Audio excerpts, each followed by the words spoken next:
Today we're going to be talking about the three main blood vessels, their similarities and their differences. What are blood vessels? Blood vessels are channels used to distribute blood to tissues throughout the body. We'll be looking at the three main types of blood vessels: the artery, the capillary, and the vein. The artery is a blood vessel that not only conducts, but it also distributes. It conducts blood away from the heart and distributes blood throughout the body. The capillary is the smallest of the blood vessels. It forms a connection between the artery and the vein. The vein is a blood vessel that conducts blood toward the heart after it receives it from the capillaries. The blood vessels can consist of up to three layers: the tunica externa, the tunica media, and the tunica intima. The tunica externa is the outermost layer. It attaches the vessel to the surrounding tissue. The tunica media is primarily smooth muscle and is usually the thickest layer. It not only provides support for the vessel, but also changes the vessel's diameter to regulate blood flow and blood pressure. The tunica intima is the innermost lining of a vessel. It's also very, very thin. Now we're going to look at the similarities between the artery, the capillary, and the vein. Each transport blood, each has a lumen, and each has an endothelium. What is a lumen? A lumen is the opening or space within the blood vessel where the blood travels through. What is the endothelium? The endothelium lines the interior surface of the blood vessel. It lies between the lumen and the rest of the vessel wall.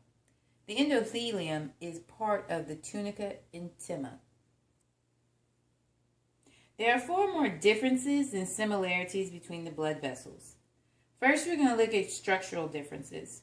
Then we're going to look at how they differ in relation to function. Finally, we will see how the structural design is driven by the function of each vessel.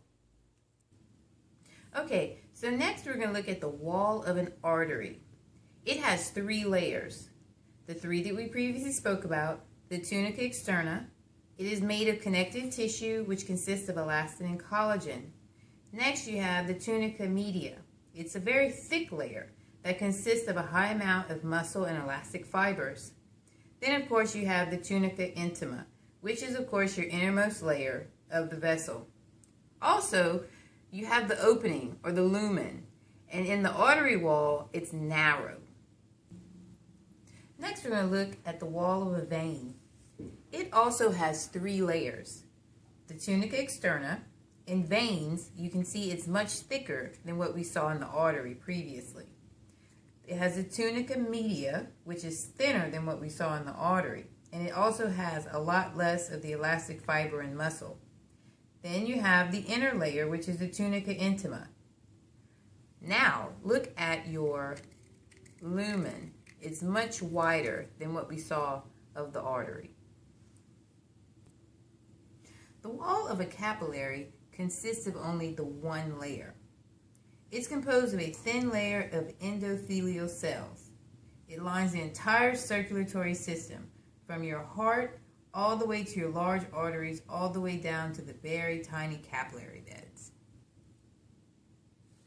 Another structural difference between the vessels is that the vein has a valve, while the artery and capillary does not. Now we will look at the function of each blood vessel. The artery takes the oxygen-rich blood away from the heart at a high pressure that builds with each heartbeat. The capillary receives the blood from the artery and deposits the oxygen and nutrients into the body tissues.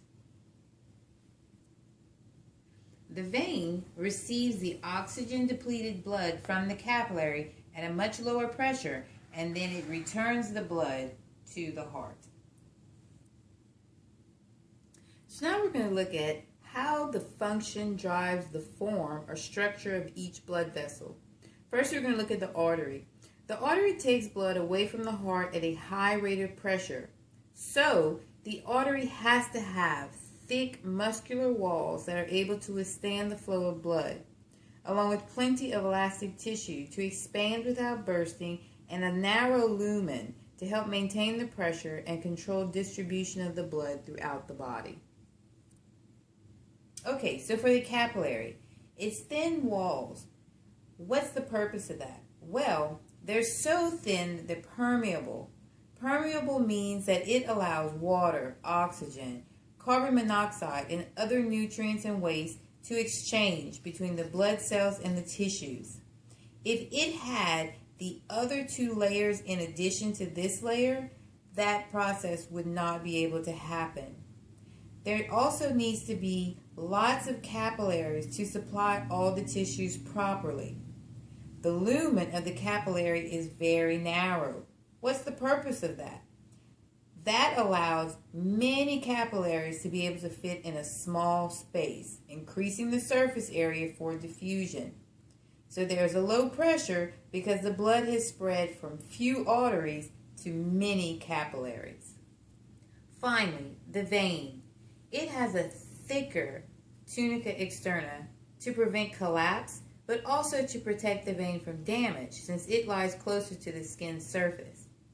The capillaries pass the low pressure blood onto the veins, so the veins don't need the thick media layer as the arteries do. Because the walls of the veins are thinner and less rigid than arteries, veins can hold a lot more blood. Veins hold almost 70% of the total blood volume at any given time. But without high pressure to keep the blood moving, they will need a way to keep blood moving in the right direction. That's why they have valves. The wide lumen that we see along with the valves work together to keep the blood flowing from the vein back to the heart.